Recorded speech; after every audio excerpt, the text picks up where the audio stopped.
Noong July 26, 2021, isang trahedya ng pamamaril ang naganap sa California, kung saan dalawang binatilyo ang binawian ng buhay. Si Anthony Barrejas ay isang 19 na taong gulang, isang sikat na TikToker, kung saan mayroong halos 1 milyon na follower, na mas kilala sa kanyang username na Anthony Michael. Nagpo-post siya ng mga video ng kanyang sarili, pagkanta, paggawa ng iba't ibang mga kalokohan sa kanyang pamilya, at halos lahat ng ginagawa niya sa buhay. Noong July 4, sa taong iyon, ginanap ang isang party para sa isang pagdiriwang. Doon niya nakilala ang isang 18 taong gulang na nagngangalang Riley Goodrich. Bagamat hindi gaanong sikat sa app, si Riley ay may disenteng rami ng mga follower na may mahigit sa 20,000 sa ilalim ng username na Riley Goodrich. Si Riley ay nag-aral sa Grand Canyon University, kung saan siya nag-aaral ng marketing, at siya ay scholar. Nasa bahay siya noong tag-araw, binibisita ang kanyang mga magulang. Siya ay inilarawan bilang isang magandang dalaga at madaling pakisamahan, at ang dalawa ay nagkabanggaan sa party at gustong makilala ang isa't isa. Marami silang common friend, kaya kapag nagkikita ang kanilang mga kaibigan, nagkukwentuhan ang dalawa, at nagkakasama. At nagpasya sila, na mag-date ng silang dalawa lang. Sinabi ni Riley sa kanyang ama, na may nakilala siya. Medyo may pag-aalinlangan ang kanyang ama, kay Anthony. Isa sa binanggit niya, na isa itong sikat na TikToker influencer.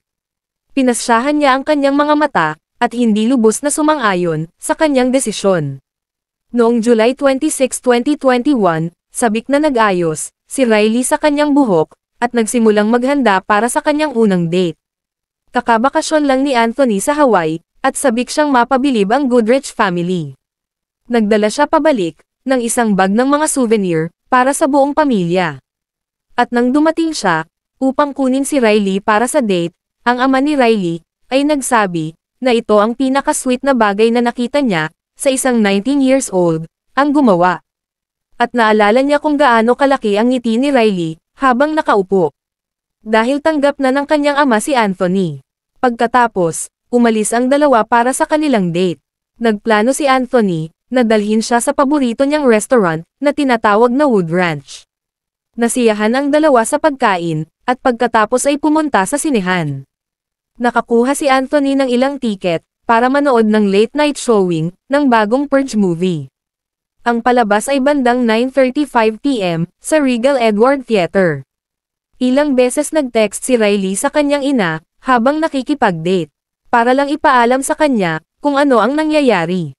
Sa ilang mga sandali, sa loob ng pelikula, nagpadala siya ng isang text message na nagsasabi sa kanyang ina na ang takbo ng pelikula ay medyo hindi maganda. At ito na ang huling mensahe ni Riley sa kanyang ina. Nang matapos ang pelikula, at ang mga empleyado ng Regal Edward Cinema ay nagsimulang maglinis ng teatro. At natuklasan nila sa loob ang isang nakakagambalang tanawin. Si Riley ay binaril sa ulo, at si Anthony ay binaril sa mata. Ang nakakalungkot, si Riley ay diniklarang patay. Ngunit si Anthony ay buhay pa. Pero nag-aagaw buhay na sa pagkakataong iyon. Dinala siya sa Riverside Community Hospital at nilagyan ng life support. Nakakita ang mga doktor ng ilang projectile sa kanyang utak, at nakita ng pulis ang 3 basyo ng bala, at isang projectile sa teatro. Ang isang pagsisiyasat ay nagsimula sa lalong madaling panahon, upang malaman kung ano mismo ang nangyari. Ngunit hindi rin ito magtatagal, bago eksaktong matagpuan ng mga pulis, kung sino ang kanilang hinahanap.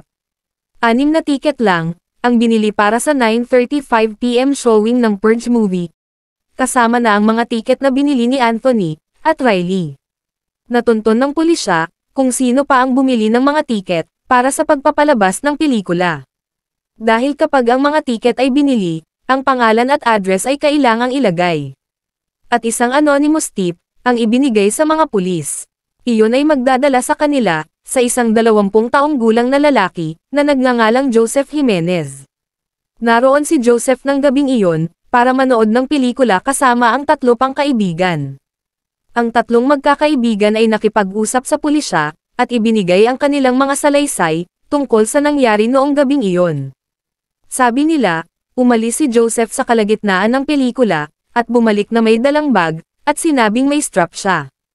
Ang paniniwala ng mga kaibigan niya, ay pumasok siya sa sinehan, na may dalang armas. Sabi rin nila, bumubulong si Joseph, at kinakausap ang sarili. At dahil doon, hindi na sila mapakali. Kaya gumawa sila ng isang plano, upang makaalis. Nagdahilan sila, at sinabi kay Joseph na kailangan nilang gumamit ng banyo. Lumabas sila, at hindi na sila bumalik sa teatro. Umalis sila nang walang sinabihan sa kanilang hinala, sa sino man, sa mga empleyado sa teatro, o nakipag-ugnayan sa pulisya. Si Joseph ay iniwan nilang mag-isa sa teatro, kasama sina Anthony at Riley. Umalis si Joseph sa kanyang upuan, at pumunta sa likuran, kung saan nakaupo ang dalawa. Inilabas niya ang baril, at hindi inaasahang nagpaputok ng 3 bala. Binaril niya si Riley sa likod ng ulo, na ikinamatay niya kaagad. Nang marinig ang putok ng baril, lumingon si Anthony kay Joseph, at saka nagpaputok, sa mismong mata niya. Ang mga tunog ng pelikula, nilunod ang mga tunog ng bala. Kaya walang nakarinig sa mga tauhan, o anumang bagay na kakaiba. Bandang alas 11:28 ng gabi, nakita ng 2 saksi si Joseph, na tumakbo palabas ng sinehan at sumakay sa kanyang sasakyan. Pagkatapos ay mabilis siyang kumaripas ng takbo. Kinabukasan, nagtungo ang mga pulis sa bahay ni Joseph. At kakatawag lang talaga ni Joseph, sa Riverside Sheriff's Department. At sinabi niya sa mga pulis, na nag-aalala siya, at na may sumusunod sa kanya. Pero, siya talaga ang sinusundan. Sinusundan siya ng mga pulis, na nagpapatupad ng batas. Pinalibutan ng mga pulis, kung saan siya nakatira. At doon nakita nila si Joseph, sumisigaw at nanghahampas ng baril. Ngunit salamat, at walang ibang nasugatan. Isinuko ni Joseph ang kanyang sarili, sa mga pulis ng kalmado. Ang baril na ikinakaway niya sa mga pulis, ay tumugma sa kalibre ng armas na ginamit sa pamamaril. Mayroon din siyang tiket, sa pelikula para sa Forever Purge sa kanyang wallet, na nagpapatunay, na nandoon siya sa pinangyarihan ng krimen. Si Joseph ay inaresto dahil sa pagpatay kay Riley, at sa tangkang pagpatay kay Anthony. Ngunit nakakalungkot, ang hatol, ay binago kaagad, sa 2 kaso ng pagpatay. Si Anthony ay lumalaban pa para sa kanyang buhay. Ngunit, pumanaw din, makalipas lamang ang ilang araw. Masyadong malaki ang mga sugat niya. Matapos pumanaw, ang kanyang mga organs ay ibinigay, sa mga taong nangangailangan. At nagligtas ng mga buhay. Sinisi ni Joseph, sa mga nangyari, ang boses na naririnig niya sa kanyang ulo. Sinabi niya, na ang mga tinig, ay nagpapahirap sa kanya, sa loob ng mahigit sa 8 buwan. Minsan nagbabantang nakawin ang kanyang sasakyan, at telebisyon. Ngunit inamin din niya, na ang mga tinig, na naririnig niya sa gabing iyon, ay mas malakas. Ang mga boses na naririnig niya, ay nagsabi sa kanya, na ang kanyang mga kaibigan, at pamilya ay papatayin. Kung hindi niya babarilan, ang Magnolia, sa teatro. Gayunpaman, hindi niya ipinaliwanag, kung paano maliligtas ng pagpatay, sa magkasintahan ang mga taong, inaangkin niyang mahal sa buhay. Na-diagnose si Joseph na may schizophrenia, 8 buwan bago ang pamamaril. Ngunit huminto siya kamakailan, sa pag-inom, ng kanyang iniresetang gamot. Naubusan daw siya, at hindi na, nag-abala pang, bumili. Sinabi niya sa mga investigador, na ang mga boses ay napakalakas ng gabing iyon. Na hindi man lang siya makapag-concentrate, sa pelikula. Kaya pumasok siya sa kanyang sasakyan, kumuha ng baril, at binaril ang magnobyo. At pagkatapos, ay mabilis na umalis sakay ng kanyang kotse. A special circumstances allegation, of lying, was filed. Ibig sabihin, magtago at maghintay ng tamang sandali, para gumawa ng pag-atake. Ang espesyal na pangyayaring ito, ay may parusang siya ay kasalukuyang nakakulong, at may $2 milyong na payensa. Sa ngayon, walang motibo, at ito ay itinuturing na isang unprovoked attack. Walang indikasyon, na kilala niya ang mga biktima bago niya sila inatake. At hindi niya alam ang katotohanan, na pareho silang TikTok influencer. Nagbigay ng pakikiramay si Joseph, sa mga pamilya ng mga biktima. Sinabi niya, na sana, hindi ko ginawa ang pagbaril sa kanila. Bukas na muli ang teatro, At sa ngayon, ay nagsusuri na sila bago makapasok, ang mga tao sa loob. Ang ama ni Riley, ay gustong magkaroon ng mga metal detector, ang mga sinehan, o tulad ng sa mga sports event. Ngunit, ang gastos at sa pagiging praktikal, ay halos, imposibleng gawin ito. Ang nakakalungkot sa kasong ito, ay ang kabuuang, kawalang saysay ng lahat. Kasabay ng kainozentihan, ng dalawa, na nag-e-enjoy lang, sa first date, nilang magkasama.